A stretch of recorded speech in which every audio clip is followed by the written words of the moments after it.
Hello, hello, hello, beautiful people. How are you today? Today is another episode of Relax and Raunchy Relationship Podcast with another awesome guest, Dr. Jessica Mangala from Reline Health. So, um, to introduce you to Jess, Jess is a chiropractor and director of Reliant Health Clinic based in Leichhardt. She's also my chiropractor, by the way, so I don't just choose anybody. She must be good. Jessica has a special interest in pregnancy and pediatric care or kids care. She enjoyed helping her clients through all stages of their life. Dr. Jess creates a customized treatment plan for her clients and utilizes a combination of chiropractic adjustments, low force technique, dry needling, and rehabilitation to help reduce pain, improve posture, and optimize function. I think we all need your help, Jess. Welcome. Thank you, Ingrid. Lovely to be here. And for my tribe, Ingrid Galloway, thank you for inviting me onto this podcast.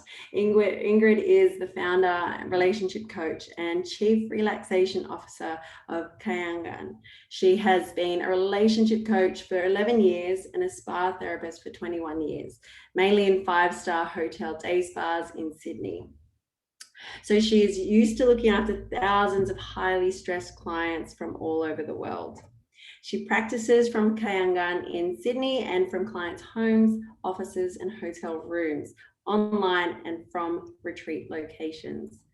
Her work has always focused on stress, relaxation, and relationships. And she has a kind soul, always seeking to reach out to support the healing process for the many stressed people, loving and not so loving couples, also broken, lonely, hearted singles, and stressed out parents that cross her path.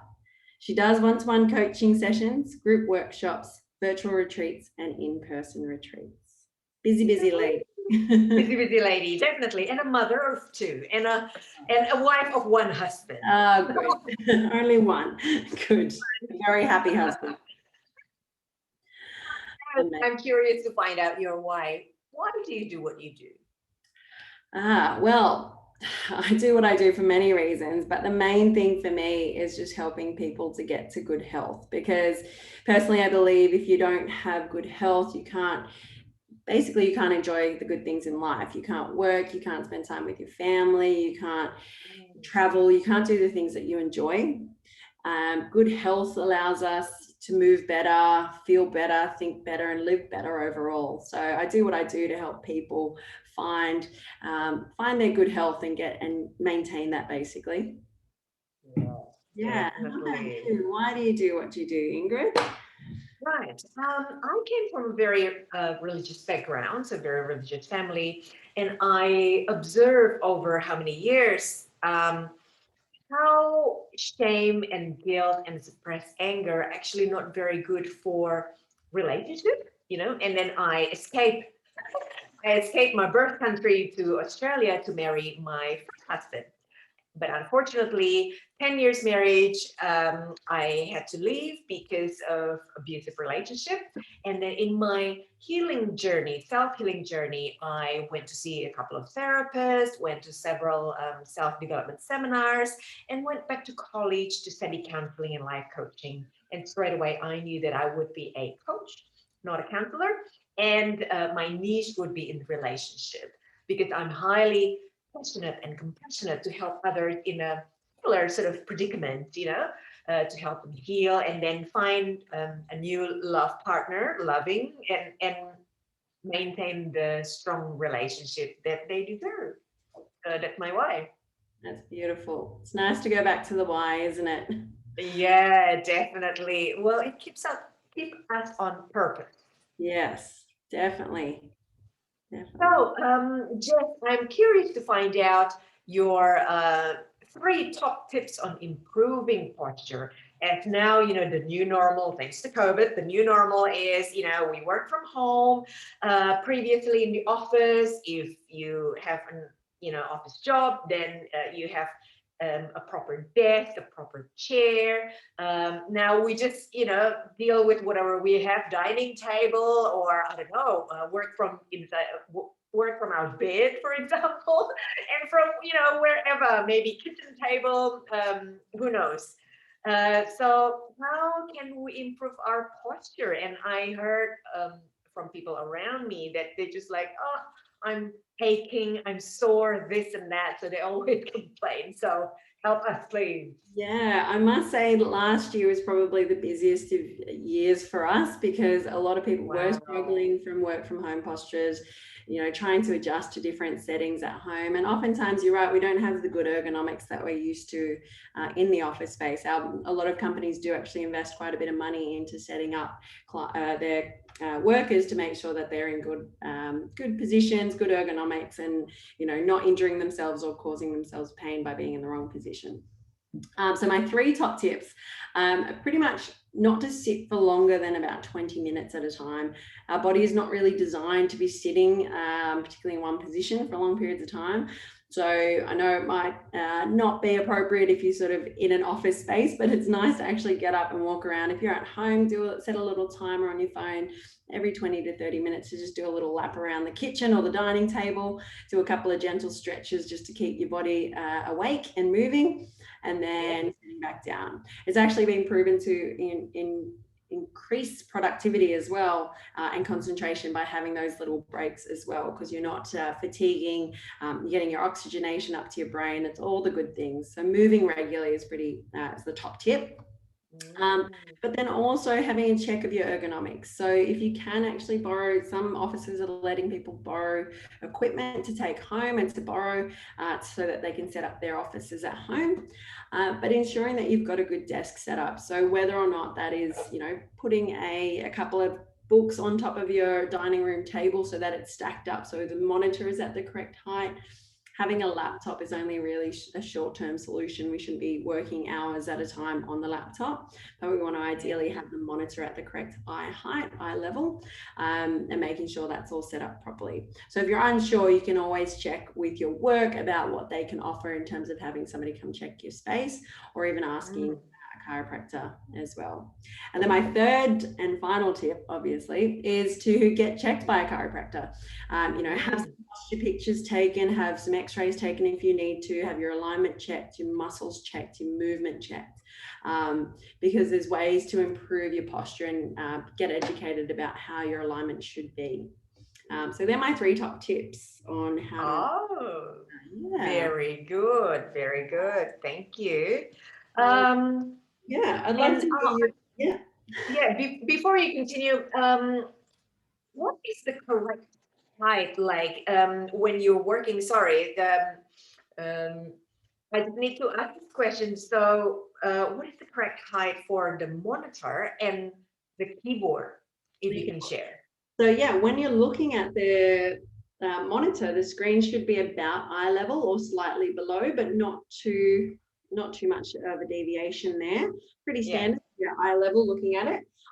Some people will also be using several screens. That's completely fine. I sometimes will use my laptop below my monitor, so still within the midline.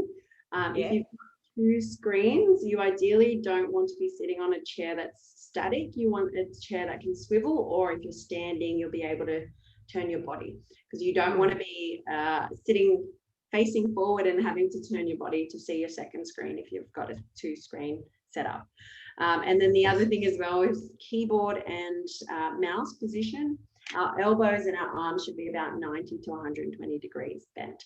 So it shouldn't be up too high and it shouldn't be too low. We want our shoulders nice and relaxed when you're sitting at the computer or when you're at the computer. Right, fabulous. I often correct my husband's posture because he likes to cross legs. So just like a woman like to cross leg, and then he twists his body to look at this way and to look at that way. It's like, I don't think that is the correct position. Not ideal. No, so we want to try and set it up so that you're in a comfortable position and that you're not twisting your body, because if you spent 6, 7, 8 hours at the of the day twisting to one side, it's not going to be great for your alignment or for your muscles even, working harder. Yes, no wonder he's so broken. Exactly. And how about you, Ingrid? What are your three top tips? I'm gonna ask you about relationships because you are the master of relationships. What are your three top tips?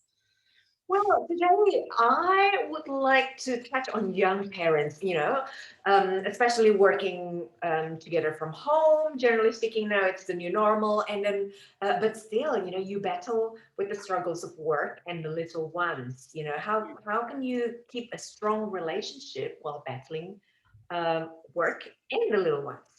So, my tip number one will be selfish, or shall we say, self-full.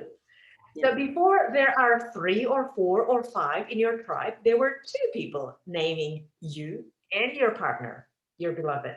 You used to gaze in each other's eyes, lovingly, and your world may be heavily disrupted by the arrival of the little ones, right? So, for example, Andy and I made an agreement that we wouldn't change our lifestyle completely after the arrival of our kids. um, some parents we knew were very strict. They're very strict on putting the kids to bed at 7 p.m. Okay, that works for you. But then I also observed that they say, if they had to come to a wedding, they ask the grandparents to babysit, and then they monitor them every 10 minutes. And then the grandparents complained to me, it was like, oh my God, Ingrid, my daughter-in-law is just bloody doing nothing, like don't worry. So we don't do that, right? We just take the kids to dinners or social outings, and amazingly, they adapted. I remember taking Bubby is my eldest, everywhere. And when she's tired, she will fall asleep on the plane. No worries. She ate what I ate, except for the spicy stuff. And then that actually made the whole experience easier for us. So by prioritizing our relationship, in this case, continuing to socialize with other people and having date nights, because some people just, 7 p.m., that's it. We don't accept any guests. We don't go out, nothing. That's it. That's the end of our world, 7 p.m. We manage to maintain our sense of self and not being completely dissolved by other people, including family. I know it may not work for everyone, but it works for us. So that's tip number one. Great. Tip number two, manage your expectation. Now, you made the decision to have kids, right? Or if you are not the biological parent, but choose to be in a long term relationship with a partner that have kids from previous marriage, please understand that your life will change dramatically. Every decision has its own benefits and its own drawbacks. Now you have to adapt to their needs, their kids. For example, we still eat out, but probably not in a fine dining restaurant whereby you pay good money to have romantic, peace, and quiet environment. And then here you come bearing kids. When you're around to run around, fight, cry, scream, and vomit at random times. Oh gosh. You, right? So not until you're in it, meaning having kids, you become fully understand what's required. So you just get to like adjust a little bit or a lot. Sometimes you need to plan the logistics of the daily life, Yeah. right details, but sometimes you have to drop everything in a second because something happened to the little ones. However, they are the best teacher in patience and resilience. And you don't get this in high schools. And tip number three is, of course, ask for professional support.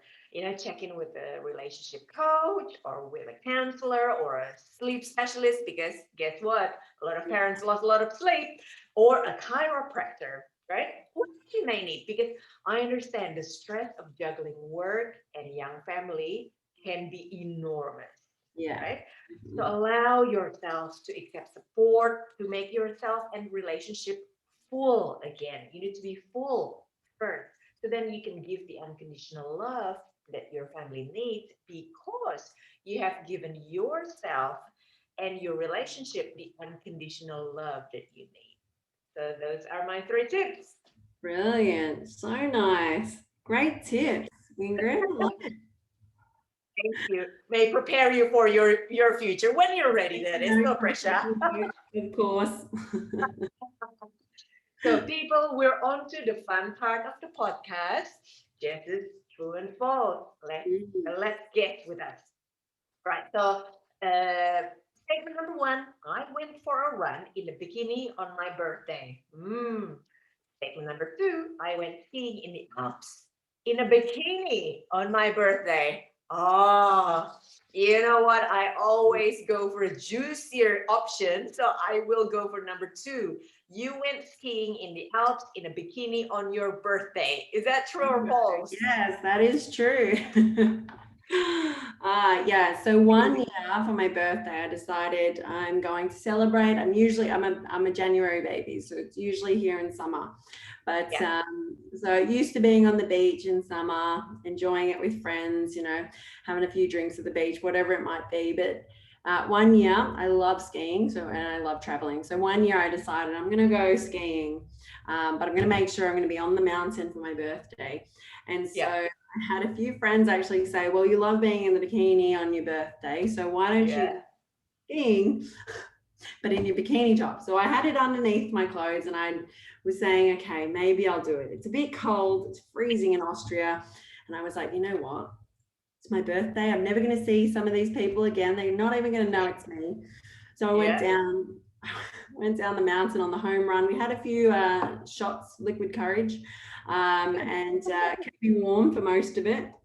But my friend decided to take me down part of the run, which was a little bit off piste. It wasn't groomed. There was some deep powder there, and I think I may have had a couple of stacks. But I remember coming down the mountain, so much fun. But I was Yeah. covered cold red spots because I'd just fallen in the snow and just having way too much fun.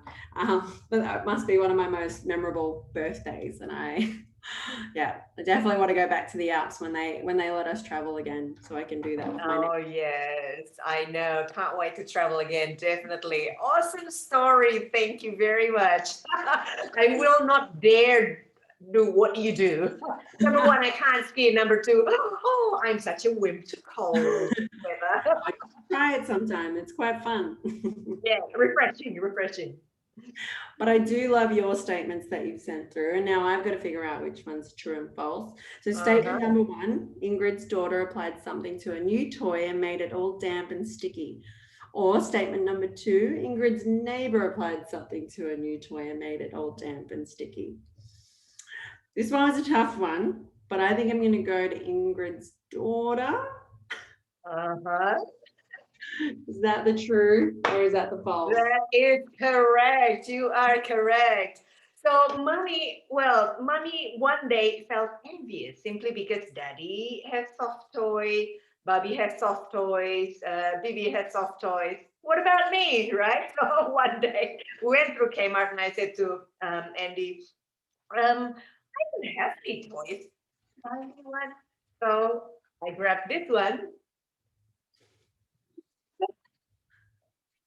My one and only soft toy for the moment. So I call him Bum Bum. By the way, the kids make Bum Bum feel very welcome at home, and they played a lot more with Bum Bum than Mummy, the owner. And then guess what? Bibi, the little one, smeared sunscreen all over Bum Bum, and I thought, sunscreen next to Bum Bum. What did you do? And I noticed, oh my God, it's all damp and sticky. But mind you, Bum Bum then would be ready to face the sun. I guess he will be sun safe. Unsafe. Yeah, it's always important in summertime Yes, for a pen. exactly. Unfortunately, 2 days in, I had to scrub his, body all over and gave him a shower. Only take 2 days for something to happen. That's kids for you. Always, always. You can never keep the toys clean. That's all. What can you expect? Last question, Jess. What do you do to either relax or add raunchiness into your relationship? So my favorite way to relax. I'm currently not in a relationship. I'm in a relationship with my business at the moment. My favorite way to relax after a long day at work is to just soak myself in a nice long bath. I like to have a little Yeah, glass of wine, I maybe light a candle, and just read a nice good book. Just nice and relaxing for me. Just some time to myself to unwind. That's probably yeah. my favorite way to relax. Wonderful. Oh, I can't wait to have a bathtub. In our new house, we will, not in this one. Yes, it's It's a so must good, for me. isn't it? Every place I live in, it has to have a bathtub. Yeah, non-negotiable item. Love it. Exactly. All right, beautiful people, thank you so much for watching our collaboration together. For sure, next week, I have another awesome guest to discuss more things about life and relationship. And if you can go to YouTube and like and subscribe to my YouTube channel, Ingrid Galloway, that would be awesome. And also, Jess, how can people connect with you if they have more questions about, posture or chiropractic care? Yeah, so I will give you the link to my website. So it's Mhm. www.realignhealthclinic.com.au, and that's realign spelled REALIGN. And yeah, it's probably the best way to connect with us. We are going to be on social media, Instagram and Facebook, educating. Like to post educational videos and more information about good postural tips or education about how to keep your body moving and strengthening and all of that sort of stuff. So yeah, it's probably the easiest way Beautiful. to direct people to the website, but yeah, social media will be also a great way to educate. Wonderful. And people, if you would like more relationship support from me, you can go to www.kahyangan.com.au. That's KAHYANGAN.com.au. And you can request a complimentary, 30-minute chat with me just to find out, if we are a good match to work with each other or not. There you go, people. Thank you so much, Jess, for coming. I hope you have a great day. Thank you so much for coming, and we'll see you again next week, people. Thanks. Bye. Yeah.